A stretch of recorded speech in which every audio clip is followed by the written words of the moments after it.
Welcome to Dan's Talks. My guest today is Sheila Tendy, an attorney that's been hired by the Southampton History Museum to take their side in a dispute about some property that is in the town of Southampton at a place called Conscience Point. Conscience Point was the place where the settlers first landed. There's a big boulder there that talks about it. It was 1640. The first person off was a woman off the boat who said, for conscience sake, we are on dry land. I was often wondering what she meant by that, but the word conscience tipped me off. They were being persecuted for religious reasons, and their consciences were now good, that they were able to be in a place where they wouldn't have this kind of stress.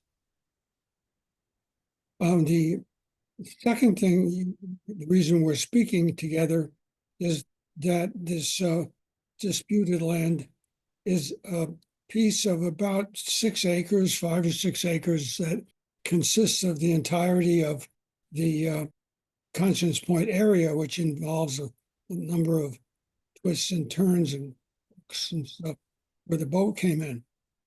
And several nonprofit organizations have meant to do the right thing on that property over the years. And recently, the town digitized all of the deeds of the property, and it discovered a dispute. And what they did is change the ownership of a particular 2-acre part of the deed. I think that, Sheila, you can maybe take it from there. What was going on there that caused this to get to the attention of the authorities and now an upcoming lawsuit? Sure. Thanks for having me, Dan. So what the genesis of this lawsuit is that we had the Conscience Point Shellfish Hatchery on our land as tenants, which were non-rent paying tenants, $1. And they were supposed to be operating there to create a shellfish hatchery to educate young children. What we discovered over time, and particularly within the last 2 years, is that they were operating a commercial shell fishing operation on the land. They were subletting to other commercial shell fishermen, and they also were subletting to a waterfront children's camp, none of which was done with our permission. And also, we are a not-for-profit, so we cannot have commercial operations on our land. When we started to look more carefully at it, and we could not come to any kind of an agreement with the shellfish hatchery, we decided when the lease came to its natural end that we would ask them to leave and not renew the lease. When we went into court, they refused to leave. We went into court on a summary holdover proceeding. And on the day that we were before the judge, the very first time, the town of Southampton, which is not a party to the eviction, came in with the town attorney and with Bill Pell and several others from the different shellfish hatcheries, shellfishing commercial operations, and interrupted the court proceedings and said, stop the eviction, we're the town of Southampton and we believe we own the land. I objected and said, these are not parties to this eviction. What's going on here? We had a discussion with the judge, and the judge said, look, town of Southampton, if you want to do this, you have to file a quiet title litigation that's not going to be heard in my courtroom. You're going to have to go to another court. And they asked for time to evaluate whether or not they wanted to file a litigation. Okay, that was the genesis of it. After that, what happened was no litigation was filed by the town, and a quiet title litigation, for those who don't know, is it's just a fancy way of saying we're trying to figure out who owns the land. Okay. I sat with the town, we looked at the deeds, and what they were relying on is a deed from 1880 that then there was a sale in 1925 regarding an adjacent property. I want to be very clear that the town was making it seem as if this is an ancient deed to our land. This is to an adjacent piece of property. And what happened in that property, which was owned by a family called the Luckberts, is the family that sold to the Luckberts had a restriction in their deed that said the town of Southampton must have public access to the waterfront. Okay. When the Luckberts purchased their property, the town then came forward and said, hey, wait a minute, we didn't get our public access. And again, let me be clear, this was not our property. We were not part of this. So they went to court, and the trustees from the property were dead, had passed on. And the court said, okay, we don't have any of the people we need here. We're going to appoint 3 new trustees. Okay. The 3 new trustees walked the property with the Luckberts, and they said, we cannot figure out where this is supposed to be. We don't know what we're doing here. We can't, the meets and bounds from the ancient deeds are confusing. We don't know. And this is all written in the deed. Okay. This is not me speculating. This is in writing. So the judge says, can't you guys figure something out? Can't you negotiate something? Go out and figure it out. So they went out, they walked to the property, they picked a spot that they just negotiated. How that happened, we don't know, but they picked a spot. They went back to the court and they said, we found our spot. We all agree. Again, this is not our property. We were not part of this. And the judge said, okay, everybody happy? Good. Town of Southampton, you're going to release all of your claims? Release all of your claims? Town of Southampton said, yes, Your Honor. Judge said, great. Let's finalize all of this. They put it in the deed and they said, here is a description of the public access. And the town has released its claims. That went into the deed, and they put in a description of meets and bounds that was a negotiated description. It was not part of a prior deed. It was not part of anything. It was negotiated. We were not part of it. It just so happens that that description meanders into our property. We didn't even know about it until the town raised it. Now, you really cannot negotiate a piece of somebody else's property, right, without consulting that party. We were never part of it. And we purchased, if I may finish, our property 15 years before they purchased theirs. What do you mean 15 years before? We purchased our property in 1910. The adjacent property was purchased in 1925. The dispute over the public access was in 1925. The settlement over the public access was in 1925. There's another deed that you failed to mention in your narrative. It's a deed that occurred in 1880, and it was an ancestor of Jeremiah Reeves who had sold it to Ed and Marjorie Lubbock in 1924. Correct. That deed in 1880 was a gift by this Mr. Reeve for a quote, public landing place forever and ever for no other purpose, as he deeded it to the town of Southampton. So that predates the all of the things that you've talked about. And yes, it does, but I did mention it, Dan. I said there was a deed from 1880, which is for a different parcel.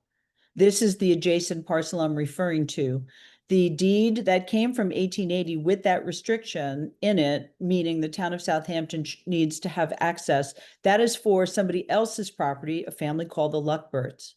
And that is the same dispute that went to court in 1925, simply because of what you just quoted from.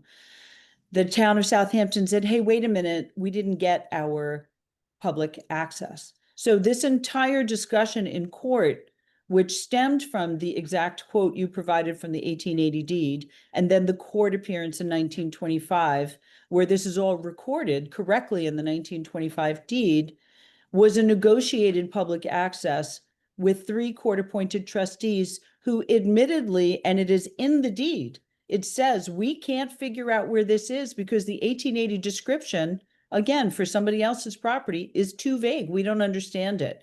I don't know if anyone out there knows anything about historic surveying and meets and bounds, but there was a period of time in history where you did not have modern surveying techniques, And you did things like start at the rock, walk 30 paces to a tree, make a right at the hedgerow.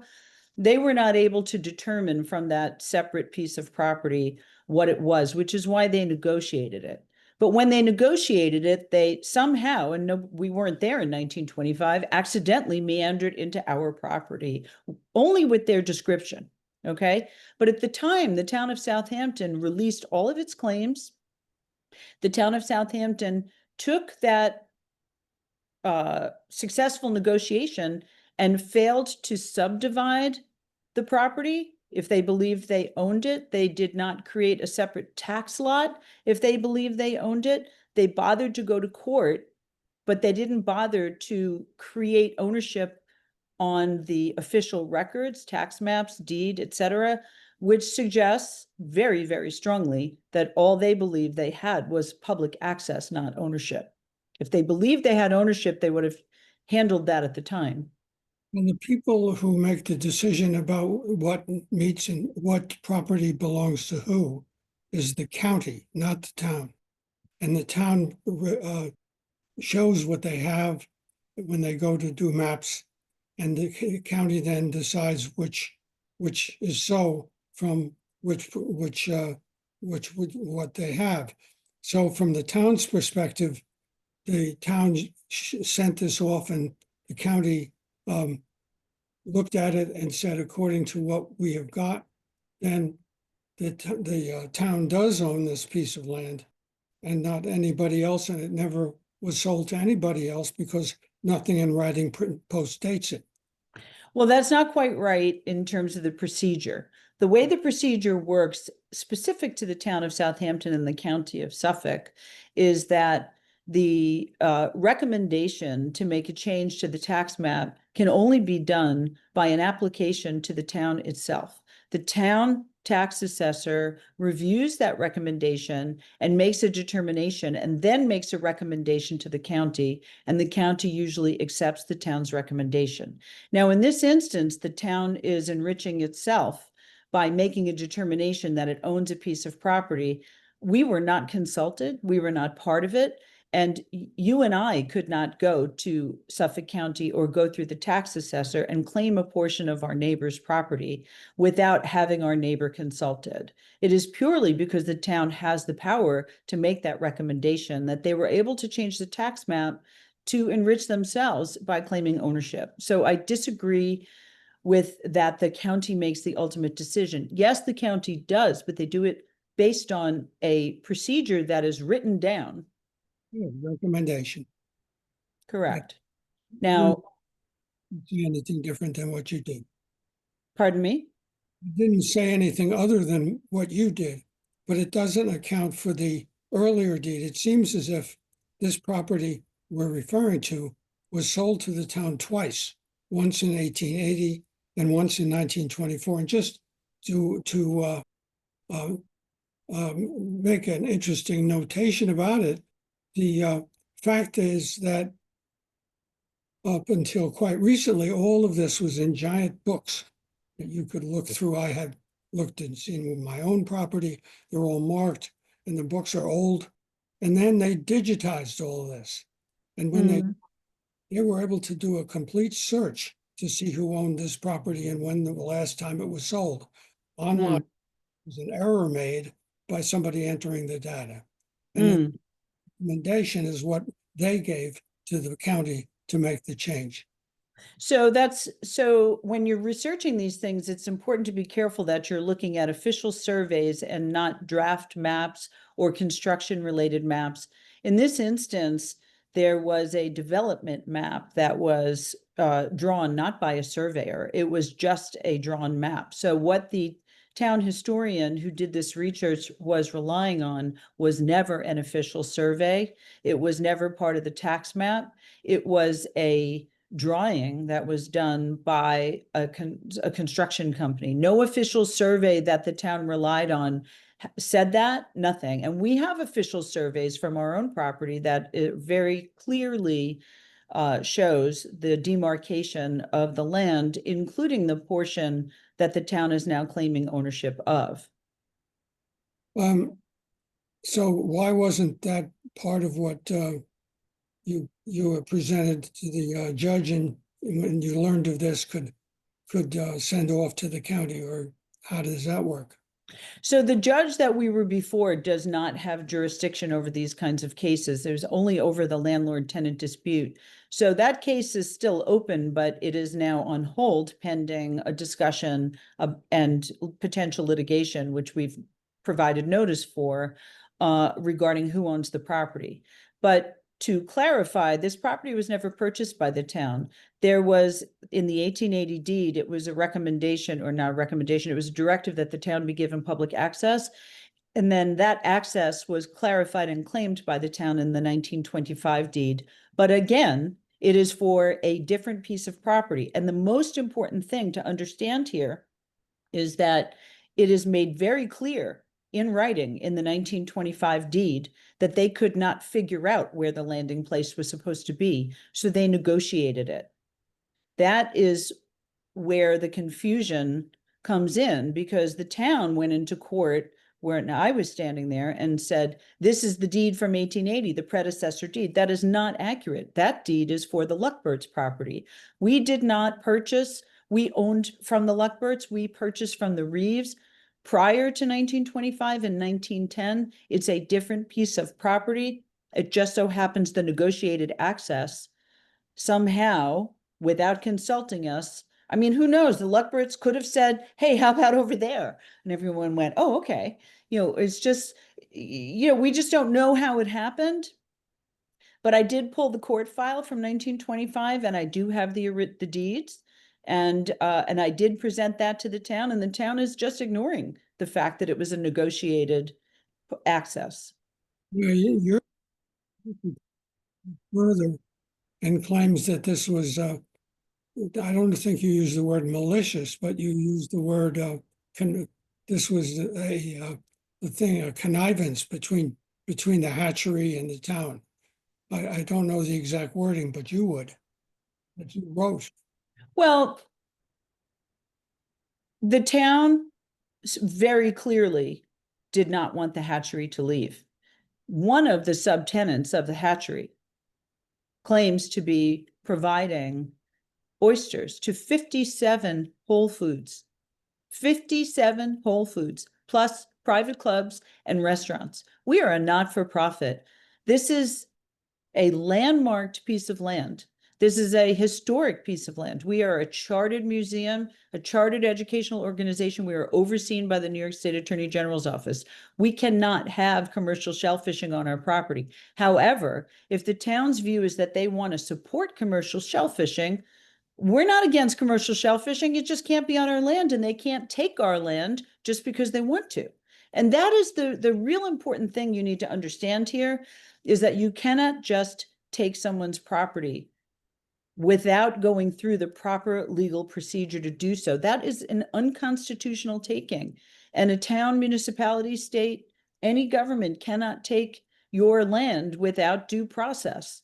So if the town really believes they own the land, then they shouldn't just be changing the tax map. They should put it back to where it was and do like the rest of us have to do, either negotiate it or go to court and duke it out. But you don't just go take somebody's property by changing the tax map. Not okay. You wouldn't want it. I wouldn't want it. No resident of the town would want it. And this is not the first time the town is doing this. Well, you just said it, which is that this is not the first time. The town has the right to decide who owns something by what the deeds say. And this is what they have come to conclude. Yes, but they cannot unfairly enrich themselves because they have the power to do so. That is a constitutional violation. Okay. It's just not okay. You're probably right about that. I certainly can't argue that. However, I don't know that this is such a big deal. That it seems like if you guys would just sit down a couple of times and work it out, it would be much easier and better. I just read yesterday that the East Hampton town, which joined the lawsuit against the Shinnecocks, got a bill for 6 months of being, because they are now part of that suit, from lawyers for $1.6 million for 6 months. Horrifying. Horrifying. But that's because the town is claiming that they own the Shinnecock's land. I'm not part of that litigation, but it is clearly a pattern that the town is using. Hey, we know that if we dig up ancient deeds and create confusion, which is, there's an art to these ancient deeds. It's not a science, right? The town is using that as a strategy in more than one case, and it's improper.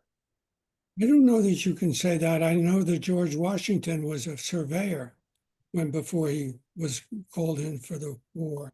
And he surveyed a great deal of land, and they had the measurements and things to write about. But you may be confused, and I don't mean to offend you, but there's also global warming, and this is waterfront. It may be that some of this property has shifted. I agree with you. The meets and bounds and the descriptions, et cetera, may have shifted because of changing property lines. That still doesn't give the town a right to make a determination in its own interest. And if you can dredge up George Washington and see if he had an opportunity to stop by Conscience Point, I'd be more than happy to hear what he had to say. But ancient surveying techniques, and by the way, it's on the town's own website. The town of Southampton has a section on its website where it says you cannot rely on ancient deeds because the surveying techniques were not well developed at that time and they create confusion in ownership. The town puts it right out there in the public. Yet this is what they've done to take our land and change the tax map without any due process. I mean, all we're asking for is that they follow the law. Well, our time is up. It's been a good time to discuss it. I'm not a lawyer, so I think you got the best of me. Thanks, Dan. Happy to help. If you have any other questions, I'd be happy to come back. Bye. Thank you. Take care.